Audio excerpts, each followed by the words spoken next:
Ngibingelele kuwe mlaleli, ngiyathemba ukuthi uyaphila-ke. Mina-ke engizocela kuwe-ke nje laphana ukuthi-ke uma ngabe usamusha-ke kulona-ke ikhasi-ke leli-ke wenze nje ukulungile-ke laphana-ke ungixhase-ke ucindezele-ke i-button o-subscribe nje akubizi imali kumahhala nje ukhiphe nesenti-ke elimnyama-ke leli-ke khona uzokwazi phela ukuthi-ke uqhubeke uthole nezinye-ke iy'ndaba-ke ezintsha-ke nje engizole ngikufakela zona-ke kulona-ke leli khasi-ke leli-ke kusukela-ke manje-ke sekwenza njengamanje ngakucindezela-ke i-button subscribe njengamanje-ke.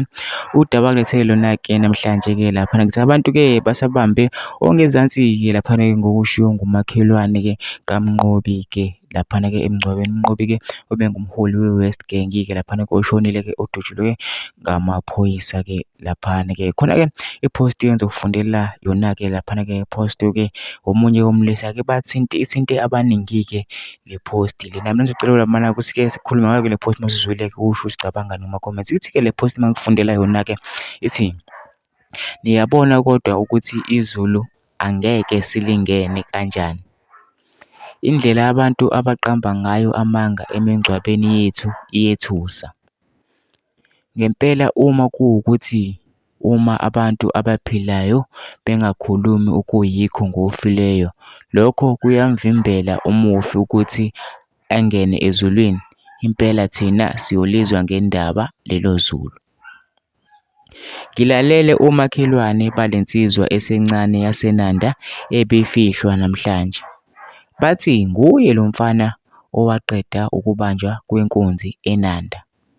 Bathi bona bengabantu baseNanda bazizwa bengasaphephile ezigebengwini manje ngoba engasekho lo mfana uMnqobi Hilter number 10. Bathi bayayizwa nje lento ekhulunywa ku-Facebook naku-TikTok ngomNqobi. Bathi bona abayazi yonke le nonsense ekhulunywa ngabantu bama-social media. Bathi bona uMnqobi bebemthuma ngisho iNorox esitolo egijime eyoyithenga. Hheyi ngoba umuntu usazofa bafowethu, zisale zikhuluma izikhulumi emngcwabeni.